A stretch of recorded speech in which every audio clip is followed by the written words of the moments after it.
नमस्कार, आप देख रहे हैं देश की बात और मैं हूं नगमा। चक्रवाती तूफान ताउते अब और ताकतवर होता जा रहा है। इसके अब 17 मई की शाम गुजरात के तट पर पहुंचने की संभावना है। इसको लेकर गुजरात सरकार ने कई कदम उठाए हैं। एहतियात के तौर पर रेलवे ने 56 ट्रेन रद्द की है। तूफान के दौरान हवा की रफ्तार 175 किलोमीटर प्रति घंटे हो सकती है, ऐसा अनुमान लगाया गया है। और 175 किलोमीटर प्रति घंटे यानी कि बेहद तेज रफ्तार हवा है, जिससे काफी विनाश हो सकता है। पीएम मोदी ने अधिकारियों से कहा है कि तूफान के बावजूद जामनगर से ऑक्सीजन की सप्लाई में बाधा न आए, ये सुनिश्चित करें। मुंबई में भी इसका असर देखने को मिलेगा। मुंबई में तेज हवाओं के साथ बारिश हो सकती है। केरल, कर्नाटक, तमिलनाडु, गुजरात और महाराष्ट्र में तूफान के मद्देनजर एनडीआरएफ की 50 से ज्यादा टीमें तैनात हैं। केरल में पहले ही कुछ तटीय इलाकों में तबाही हुई है। कर्नाटक, केरल के कई हिस्सों में कल से बारिश भी हो रही है। हमारे साथ इस वक्त हमारे सहयोगी हिमांशु शेखर मौजूद हैं। तो यहाँ पर केंद्रीय एजेंसियां किस तरह से तैयार हैं इस तूफान, चक्रवाती तूफान से जो विनाश हो सकता है उससे जूझने के लिए? इसकी हवा की रफ्तार का जो अनुमान है वो काफी ज्यादा है, 175 किलोमीटर प्रति घंटे। हिमांशु, और साथ साथ गुजरात के कोस्टल इलाकों में इसका असर काफी होगा, जामनगर जैसे इलाके जहां से ऑक्सीजन सप्लाई होती है। तो प्रधानमंत्री ने इसके लिए खास हिदायतें भी दी हैं। किस तरह की तैयारी है? देखिए, दो स्तर पे तैयारी हो रही है। पहला जो कोशिश की जा रही है कि ज्यादा से ज्यादा लोगों को, जो तटीय इलाके हैं जहां पर सबसे ज्यादा प्रभाव इस चक्रवाती तूफान का रहेगा, उन्हें जल्दी से जल्दी वहां से रिलोकेट किया जाए और पूरे कोविड प्रोटोकॉल के साथ। क्योंकि ये महत्वपूर्ण है कि अगर कोई एक रिलीफ सेंटर बनाया गया है जहां पर 100 लोगों को शरण देने की पूरी तैयारी है, वहां पर फिलहाल सिर्फ 50 लोगों को रखा जा सकता है, क्योंकि कोरोना संक्रमण के इस दौर में आपको कोविड प्रोटोकॉल भी फॉलो करना है। और यह समझना भी महत्वपूर्ण है कि अधिकतर जो ये राज्य हैं नगमा, वो कोरोना से भी बहुत ज्यादा प्रभावित हुए हैं, चाहे वो गुजरात हो, गोवा हो, कर्नाटक हो।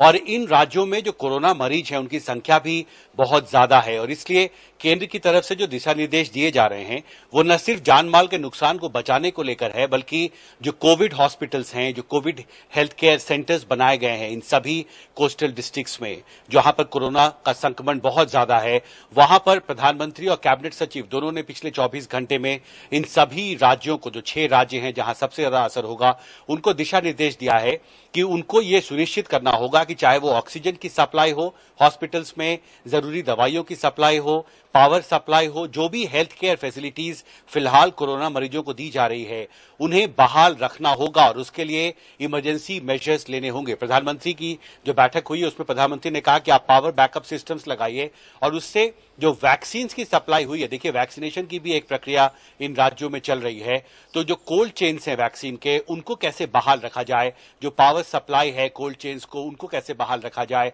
चाहे वो वैक्सीन की मूवमेंट हो, ऑक्सीजन टैंकर्स की मूवमेंट हो, दवाइयों की मूवमेंट हो। क्योंकि देखिए, जब 175 किलोमीटर की रफ्तार से समुद्री हवाएं चलेंगी नगमा, तो उससे लाखों पेड़ उखड़ेंगे और उससे जो तटीय इलाके इन 6 राज्यों में जो तटीय इलाके हैं वहां पर जो सड़कें हैं, जो समुद्र के किनारे हैं विशेष तौर पर, या जो कच्ची सड़कें हैं, वो पूरी तरह से टूट जाती हैं, पेड़ गिर जाते हैं और उनकी सफाई में कई हफ्ते लगते हैं। और इससे न सिर्फ जान माल का नुकसान ज्यादा होता है, बल्कि जिंदगी को फिर से बहाल करने में बहुत मुश्किलें आती हैं। और विशेषकर अभी जब देश एक कोरोना के खिलाफ जंग लड़ रहा है और ये 6 राज्य में से अधिकतर राज्य हैं जो कोरोना से सबसे ज्यादा प्रभावित राज्यों की सूची में शामिल हैं, तो इसलिए ऐसा संभव है कि अगर जिन तटीय इलाकों में बहुत ज्यादा असर होगा चक्रवाती तूफान का, तो वहां पर सड़कें बाधित होंगी और जो मूवमेंट है दवाइयों की, ऑक्सीजन की, वो प्रभावित होगी। और इसलिए प्रधानमंत्री ने स्पष्ट दिशा निर्देश दिए हैं कि अभी से यह तैयारी शुरू की जाए कि जहां जिन इलाकों से ज्यादा ऑक्सीजन की सप्लाई हो रही है,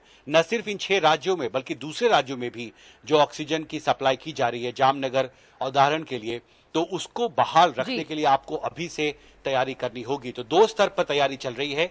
जान माल का नुकसान कैसे कम किया जाए, लोगों को हिदायत दी जा रही है, और साथ ही कोविड प्रोटोकॉल के तहत लोगों को रिलीफ शेल्टर्स में शिफ्ट किया जा रहा है, और साथ में जो कोविड हॉस्पिटल्स और जो कोविड हेल्थ केयर सेंटर्स हैं वहां पर जरूरी स्वास्थ्य सुविधाएं कैसे बहाल रखी जाए, इसके लिए युद्ध स्तर पर तैयारी की जा रही है। बिल्कुल, 2 स्तर पर तैयारी है। ये बहुत महत्वपूर्ण है कि जिस तरह की महामारी से समय देश जूझ रहा है, वैसे में कोविड सेंटर्स जो हैं, कोविड केयर सेंटर्स, उनमें उनकी सेवाएं किसी तरह से बाधित ना हो, जरूरी चीज जैसे ऑक्सीजन की सप्लाई बाधित ना हो और दूसरे जानमाल के नुकसान जो है वो कम हो।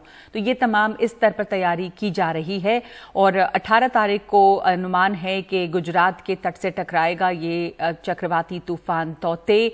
हमारे साथ सोहित मिश्रा भी मौजूद हैं।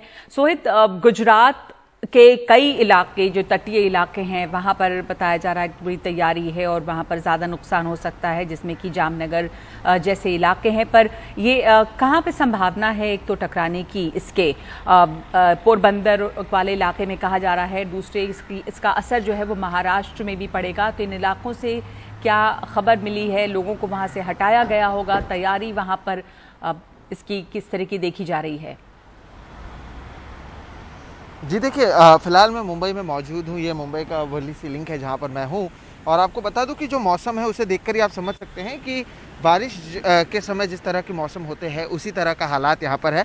बिल्कुल ये जो तूफ़ान है ये गोवा के रास्ते होते हुए मुंबई के करीब से गुजरते हुए इसे गुजरात में पोरबंदर के पास जाकर टकराना है और इसलिए एनडीआरएफ की जो टीम है वो अलग अलग जगहों पर जिन भी तटों की ओर यहाँ पे इसके टकराने की बात की जा रही है वहाँ पर एनडीआरएफ की ओर से और स्थानीय प्रशासन की ओर से कई तैयारियाँ की गई हैं। जैसे मैं आपको बता दूँ, ये देखिए आप यहाँ पर, क्योंकि तेज़ हवाएं चलेंगी, ये कहा जा रहा है कि 60 से 80 किलोमीटर प्रति घंटा की रफ्तार से हवाएं चलेंगी, तो जो पेड़ हैं यहाँ पर जो सड़क के किनारे पर हैं ये हो सकता है कि अगर ज़्यादा तेज़ हवा आए तो ये गिर जाएं और इसलिए उन्हें रस्सी से बांध दिया गया है। मुंबई पुलिस के आपको लोग यहाँ पर नजर आएंगे, किसी को भी इन समुद्री तटों के पास जाने फिलहाल नहीं दिया जा रहा है। एनडीआरएफ की टीम अलग अलग जगहों पर है। अब मैं आपको बता दूं कि रत्नागिरी और दूसरे जगहों पर भी तेज़ हवाएं चलने लगी हैं, कई जगहों पर बारिश भी हो रही है।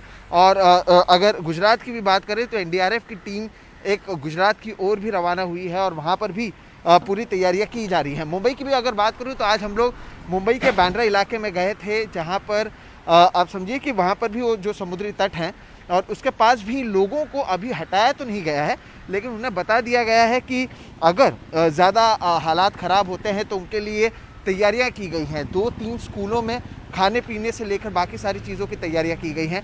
जो मछुआरे हैं उनके जो नाव हैं वो वापस आ गए हैं। मुंबई में भी क्योंकि आज कहा जा रहा है कि आज शाम और कल के दिन असर देखने मिलेगा, तो वैक्सीनेशन सेंटर्स जो हैं सोमवार के दिन मुंबई में बंद रहेंगे। जो यहाँ पर जंबो सेंटर्स बनाए गए हैं, खासतौर पर बीकेसी की बात कर लें, मुलुंड की बात कर लें, दहीसर की बात कर लें, वहाँ से 580 से ज़्यादा कोरोना के जो मरीज़ हैं उन्हें शिफ्ट किया गया है। साथ ही साथ दूसरे जगहों पर भी आज महाराष्ट्र के मुख्यमंत्री ने भी गृह मंत्री अमित शाह से बात की और यहाँ पर भी कई तैयारियां की जा रही हैं। तो कई अस्पतालों को भी सरकार की ओर से कहा गया है कि पावर फेलियर अगर होते हैं तो उसके लिए भी उनके पास कोई एक दूसरा विकल्प होना चाहिए, उसकी बात भी की गई है कि ताकि मरीजों को कहीं पर भी परेशानी ना हो। तो ऐसे कई कदम ज़रूर उठाए जा रहे हैं। एनडीआरएफ की टीम तैनात है, स्थानीय प्रशासन तैनात है। अभी भी आप देखेंगे तो धीरे धीरे जो हवाएं हैं वो तेज़ होती जा रही हैं, लेकिन आने वाला जो 8 से 10 घंटा है उसमें क्या कुछ रूप लेता है ये देखना अहम होगा। हम देख रहे हैं कि गोवा में कई जगहों पर पणजी और दूसरे जगहों पर पेड़ गिरे हैं, कई जगहों पर बिजली भी गई है। तो इस तरह के हालात महाराष्ट्र में, गुजरात में ना हो, उसके लिए भी कई कदम उठाए जा रहे हैं। खासतौर पर महाराष्ट्र में जिस तरह से कोरोना के मरीज़ भी बढ़ रहे हैं और भी कई सारी चीज़ें हैं जिस पर प्रशासन की तैयारियां चल रही है और ऐसे में प्रशासन नहीं चाहेगी कि इस चक्रवाती तूफान से उनकी परेशानियां बढ़े और इसलिए ज़रूर कदम उठाए गए हैं। ये सरकार का दावा है। अब बाकी ये कदम काफ़ी होते हैं या नहीं ये आने वाला समय ही बताएगा, लेकिन सरकार की ओर से, प्रशासन की ओर से कई कदम जरूर उठाए गए। जरूर, क्यों अब आने वाले ये जो तमाम कदम उठाए जा रहे हैं कितने प्रभावी होंगे ये देखना होगा, क्योंकि जो तूफान है वो भी लगातार ताकतवर होता जा रहा है, हवाएं काफी तेज चल रही हैं। धन्यवाद आपका सोहित। ये बताया गया कि गुजरात में भी जो अनुमान है कि 2 से 3 मीटर ऊंची लहरें उठ सकती हैं और ये जो तूफान हिट करेगा जहां पर वो बताया जा रहा है कि पोरबंदर और भावनगर के इलाके के बीच में ये तूफान हिट करेगा। आई ऑफ द स्टॉर्म जो है वहां से हवा की रफ्तार बहुत तेज बताई जा रही है, 175 किलोमीटर प्रति घंटे, जो कि बहुत विनाशकारी होती है। अगर 100 किलोमीटर की रफ्तार से भी हवा चलती है तो बड़े पेड़, मकान, ये सब गिरने का अंदेशा रहता है। इसलिए इन इलाकों को खाली किया गया है। और ये जो तूफान है, चक्रवाती तूफान ताउते, अभी ही समंदर में किस तरह की लहरें उठ रही हैं ये हम आपको दिखा रहे हैं। और जो ताउते इसका नाम है। बहुत दिलचस्प इसके बारे में जानकारी कि इसका नाम म्यांमार जो है बर्मीज भाषा है, ये उसका शब्द है और स्थानीय भाषा जो है उसमें इसका मतलब वहाँ की स्थानीय छिपकली है, उस पर इसका नाम पड़ा है। 2021 का ये पहला साइक्लोनिक स्टॉर्म है जिसका नाम है ताउते।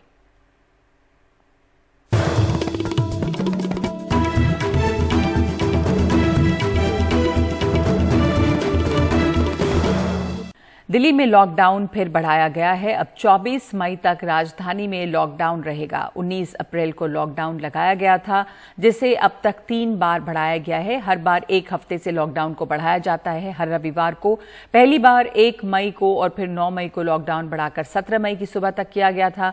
मुख्यमंत्री अरविंद केजरीवाल ने बताया है कि 24 घंटे में राजधानी में 6,500 के करीब मामले आए हैं, लेकिन पॉजिटिविटी रेट जो है वो घटकर 10% अब हो गई है। कल सुबह लॉकडाउन कल सुबह 5 बजे तक के लिए था। उसको देखते हुए जो अभी रिकवरी हो रही है दिल्ली के अंदर, काफ़ी अच्छे स्तर पे रिकवरी हो रही है। कोरोना काफ़ी तेज़ी के साथ कम हो रहा है, लेकिन जो गेन्स हम लोगों ने पिछले कुछ दिनों में किए, हम नहीं चाहते कि वो एकदम से ख़त्म हो। तो अभी 1 हफ्ते के लिए लॉकडाउन को हम और बढ़ाने जा रहे हैं। तो कल की बजाय अगले सोमवार को सुबह 5 बजे तक के लिए दिल्ली में लॉकडाउन बढ़ाया जा रहा है।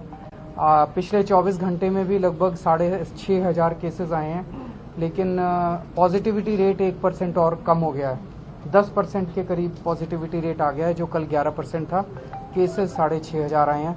मैं उम्मीद करता हूं कि अगले 1 हफ्ते में और ज़्यादा रिकवरी होगी। तो मैं समझता हूं कि अब धीरे धीरे दिल्ली जो है वो ट्रैक पे आती जा रही है। और अब ग्रामीण इलाकों में भी तेजी से कोरोना के मामले फैल रहे हैं और इस वजह से स्वास्थ्य मंत्रालय ने अब अर्ध शहरी, ग्रामीण और आदिवासी इलाकों के लिए अलग से गाइडलाइन जारी की है।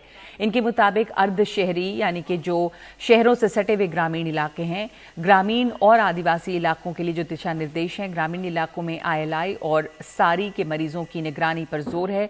ASHA workers, village health sanitation and nutrition committee की मदद से निगरानी की जाएगी।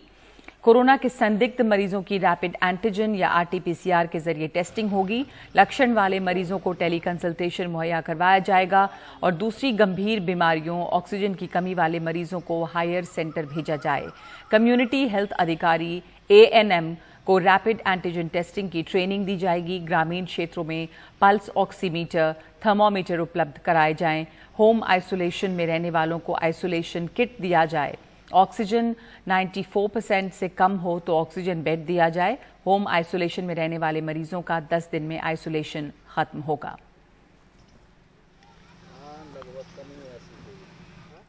दिल्ली से 80 किलोमीटर दूर ग्रेटर नोएडा के मेवला गोपालगढ़ में नीम के पेड़ के नीचे ड्रिप लगाकर झोला छाप डॉक्टर से लोग इलाज करवा रहे हैं।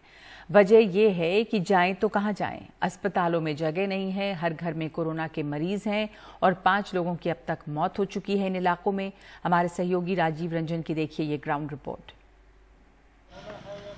कोरोना के खिलाफ देश भर में लड़ाई के बहुत लंबे चौड़े दावे किए जा रहे हैं, लेकिन असलियत क्या है इसको देखना है तो दिल्ली से महज 80 किलोमीटर दूर मेवला गोपालगढ़ गांव है, ग्रेटर नोएडा में पड़ता है। वहाँ की असलियत क्या आप देख सकते हैं। यहाँ नीम के पेड़ के नीचे यहाँ 3-4 मरीज हैं जो डिप बाकायदा लगा हुआ है, और इसकी वजह यह है कि इनके घर में वो साधन नहीं है। ये सारे जो मरीज हैं इनकी अगर बात करें तो इनको बस 3 तरह की परेशानियां हैं कि इनको बीमार हुए हैं, खांसी हुआ है, कमजोरी है, यानी कोरोना जैसे लक्षण है। कोरोना पूरी तरह से इसका नहीं कर सकते क्योंकि इनके पास अभी तक कोई जांच की टीम नहीं आई हुई है, लेकिन लोग परेशान हैं, बदहाल हैं। क्या हालत है आप देख सकते हैं। गांव के प्रधान से बात करते हैं। योगेश जी, क्या हालत है गांव में? देखिए, गांव में ऐसा एक भी घर नहीं है जिस घर में मरीज ना हो। जब से चुनाव हुआ है उसके बाद से हर घर में मरीज बन गया है। जितनी भी फैमिलीज हैं सबको एक जैसे सिम्टम्स हैं। बुखार है, खांसी है, सांस लेने में दिक्कत हो रही है, शरीर में दर्द रहता है। इसी सेम समस्या से हर घर में आदमी आज बीमार पड़ा है। और सबसे बड़ी विडंबना ये है कि गांव में अभी तक जिस तरह से निवेदन करने के बावजूद भी सैनिटाइजेशन का काम नहीं हुआ है। बुलाने के बावजूद भी डॉक्टर्स यहाँ पर आ नहीं रहे हैं। हम चाहते हैं कि गांव में एक बार कोविड की जांच हो जाए लोगों को। एक ही बताइए, लोग बड़ा ताज्जुब लग रहा है कि दिल्ली से महज 80 किलोमीटर दूर यहाँ नीम के पेड़ के तले जो है, यहाँ 3-4 मरीज यहाँ लेटे हुए हैं यहाँ पर। तो ये क्यों आखिर यहाँ पर? क्या उनके घर में सुविधा नहीं है? क्या परेशानी है? कोई अस्पताल नहीं जा सक रहे हैं क्या? देखिए, यहाँ पर जैसे जेबर ही एक सेंटर है बीच में, जहाँ पर लोग जाते हैं दवाई गोली के लिए। जितने भी हॉस्पिटल हैं वहाँ एक ही बड़ा हॉस्पिटल है, उस हॉस्पिटल ने भी मना कर दिया लोगों को लेने के लिए, ये कहते हो कि बेड नहीं है। जरा सी भी किसी को छींक भी आ जा रही है, खांसी के लिए भी कोई आदमी दवाई के लिए जा रहा था, उसके लिए डॉक्टर उपलब्ध नहीं है।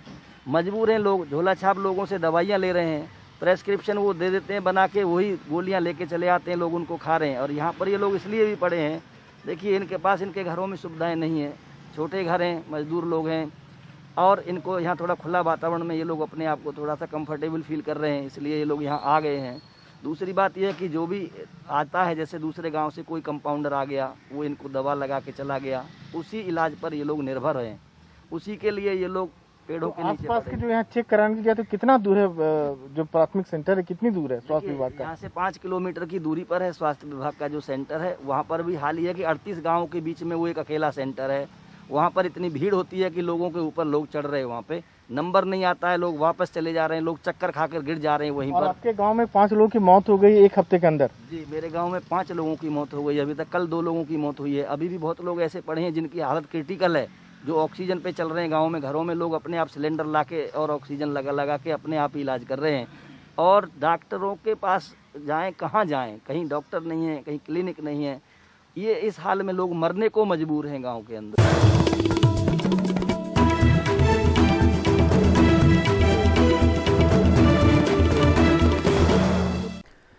गंगा में लगातार मिल रहे शव सरकार के आंकड़ों पर सवाल खड़े कर रहे हैं। सरकारी अमला अब गंगा से शवों को हटाने में जुटा है, लेकिन गंगा में शवों के मिलने का सिलसिला रुक नहीं रहा है। कई बार ये बिहार और उत्तर प्रदेश के बॉर्डर पे है और इस बीच में सियासत भी शुरू हो गई है कि ये शव या यूपी के हैं या बिहार के हैं, और डर साथ साथ ये भी है कि इससे एक नई महामारी न खड़ी हो जाए। जीतलाल लेखपाल हैं। पहली बार इन्हें शवों को गंगा में नहीं डालने की मुनादी करनी पड़ रही है। हालांकि इनकी ड्यूटी जमीन की नापतोल और उसका लेखा जोखा रखने की है, लेकिन फिलहाल ये गंगा किनारे इस बात का लेखा जोखा रख रहे हैं कि कहीं कोई आकर गंगा में शव न फेंक जाए। लोगों की ड्यूटी 5-6 दिन पहले जो बिहार प्रांत में डेड बॉडीज मिलने की सूचना मिली थी, तुरंत तत्काल हमारे अधिकारियों ने डीएम साहब भी परसों दिन आए थे, एसपी साहब भी आए थे। तुरंत हम लोग नाव लेकर पेट्रोलिंग पे निकले और देख रहे जहाँ डेड बॉडी मिली उसको हम लोग अंतिम दाह संस्कार किए। और अभी भी लगातार दिन रात लगे हुए नाव लेकर गंगा के घाटों तक दोनों तरफ की कहीं भी डेड बॉडी मिली तो उसको अंतिम दाह संस्कार किया जा सके। राजस्व टीम व हमारी पुलिस टीम गंगा पुलिस भी माइक लेकर चेतावनी के साथ पहरा भी दे रही है कि कहीं कोई शव उनकी सुरक्षा सीमा में न आ जाए। पुलिस इसके लिए लगातार गश्त कर रही है। ये पेट्रोलिंग हम लोग कर रहे हैं कि कोई भी लाश बाहर से जो दाह के आ रहे हैं उसको देख रहे हैं। देखने के बाद अगर मिलता है तो उसको दाह संस्कार करते हैं। विधिवत जो होता है उस तरह से हम लोग दाह संस्कार कर रहे हैं। तो उसके लिए स्टैटिक फोर्स लगाया गया है, मजिस्ट्रेट की पोस्टिंग हुई है, उन लोगों को बताया जा रहा है, लकड़ी की व्यवस्था की गई है। हालांकि कई शव पुलिस और प्रशासन के तमाम पहरे के बाद भी गंगा में दिखाई दे ही जाते हैं, जो प्रशासन के लिए सिरदर्द का सबब है। हम लोग यहाँ 6 दिन से लगातार देख रहे हैं और कोई भी बारी आती है तो सभी कर्मचारी जो लगे हैं दौड़ कर जाते हैं कि आप लकड़ी और गोईठा की व्यवस्था है कि नहीं, जला रहे हैं कि फेंक रहे हैं। तो प्रॉपर वहाँ खड़ा होकर जलवाया जाता है, उसका वीडियो वगैरह बनाया जाता है, तब उनको वहाँ से छोड़ा जाता है। उत्तर प्रदेश की सरकारें अगर ऐसे ही व्यापक इंतजाम कोरोना पीड़ितों के लोगों के लिए करती तो शायद कोरोना की बेहतर रोकथाम होती और सैकड़ों लोगों की जान भी बच सकती थी। किसी ने अपने माँ बाप को तो किसी ने अपने भाई बहन को, और कुछ तो ऐसे मजबूर होंगे जिन्होंने अपनी संतान को गंगा में बहा दिया होगा। लिहाजा गंगा में बहते शव ये बता रहे हैं कि ये त्रासदी कितनी भयानक है। पर इससे भी ज़्यादा भयानक सच ये है कि जिन लोगों को जिंदा रहते इलाज नहीं मिल सका, उन्हें मरने के बाद आंकड़ों में जगह नहीं मिलेगी। न जाने ये कैसी व्यवस्था है। वाराणसी से अजय सिंह, एनडीटीवी इंडिया।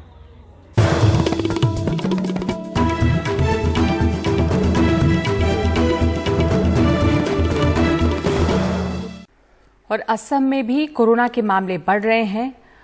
धीरे धीरे अब इन इलाकों में भी मामले फैलते जा रहे हैं और इसकी वजह से कर्फ्यू बढ़ा दिया गया है। इमरजेंसी सर्विस से जुड़े लोगों को ही आने जाने की इजाजत है और ज्यादा जानकारी इस बारे में दे रहे हैं हमारे सहयोगी रतनदीप चौधरी। असम में कोरोना के मामलों के बढ़ने के साथ साथ ही अब राज्य सरकार ने नए रेस्ट्रिक्शंस लागू कर दिए हैं। आप देख सकते हैं हम इस वक्त गुवाहाटी में हैं और गुवाहाटी का ये जीएस रोड का इलाका है, जबकि आज से राज्य सरकार ने जो कर्फ्यू का जो ड्यूरेशन है उसको बढ़ा दिया गया है। अब हर दिन दोपहर 12 बजे से नेक्स्ट दिन 5 बजे तक असम में जो अर्बन इलाके हैं उन इलाकों में कर्फ्यू रहेगा। यहाँ पे देख सकते हैं जो ट्रैफिक पुलिस है वो चेक कर रहे हैं गाड़ियों की कि लोग अभी जो लोग यहाँ पे आप देख सकते हैं जो मूवमेंट है चल रहा है कर्फ्यू के दौरान, उसमें लोग सिर्फ इमरजेंसी जो सर्विसेज हैं उनके ही लोग या फिर जो डॉक्टर्स हैं और मेडिकल फ्रेटर्निटी के लोग हैं या फिर जो जर्नलिस्ट हैं और या फिर वो लोग जिनके पेशेंट्स कोविड अस्पताल में भर्ती हैं या फिर जो एयरपोर्ट या पुलिस रेलवे स्टेशन जा रहे हैं, ये सब लोग ही मूवमेंट कर पाएंगे। और इसके चलते स्ट्रिक्ट रेस्ट्रिक्शंस अब हैं और इसके साथ साथ ही हर दिन सुबह 5 बजे से 11 बजे तक ही दुकान खुले रह सकते हैं। इसके बाद दुकानों को बंद करना पड़ेगा और 12 बजे से टोटल कर्फ्यू है। जबकि राज्य सरकार ये मानती है कि पूरी तरह से लॉकडाउन करने की अभी भी आवश्यकता नहीं है और ये जो पूरा लॉकडाउन है, टोटल लॉकडाउन लास्ट रिसोर्ट रहेगा। मगर देखा जा रहा है पिछले हफ्ता 10 दिन में असम में 4 से 5 हज़ार के बीच हर दिन कोविड के नए मामले आ रहे हैं। गुवाहाटी में जबकि 1600 जैसे मामले पहले आए थे, इसके बाद अब भी 1100 के मामले आ रहे हैं और इसके चलते अब राज्य सरकार ने रेस्ट्रिक्शन बढ़ा दिए हैं पूरी तरीके से। असम में एक ज़्यादा स्ट्रिक्ट रेस्ट्रिक्शन आप यहाँ पे देख पा रहे हैं, जबकि टोटल लॉकडाउन अभी भी नहीं है और रूरल इलाके में 6 बजे से ये कर्फ्यू जारी होगा। मगर जो अर्बन इलाके हैं गुवाहाटी या फिर बाकी जो डिस्ट्रिक्ट हेडक्वार्टर्स हैं, बड़े शहर हैं, डिब्रूगढ़, नौगांव, जोरहाट, इन सब इलाकों के ऊपर फोकस है और यहाँ पे जो अर्बन एरियाज़ हैं वहाँ पे दोपहर 12 बजे से ही कर्फ्यू चलेगा और सिर्फ सुबह के दौरान ही लोग घर से निकल के दुकानों में जा सकते हैं और जो सरकारी ऑफिस और जो प्राइवेट ऑफिसेज हैं सबको बंद रखा गया है।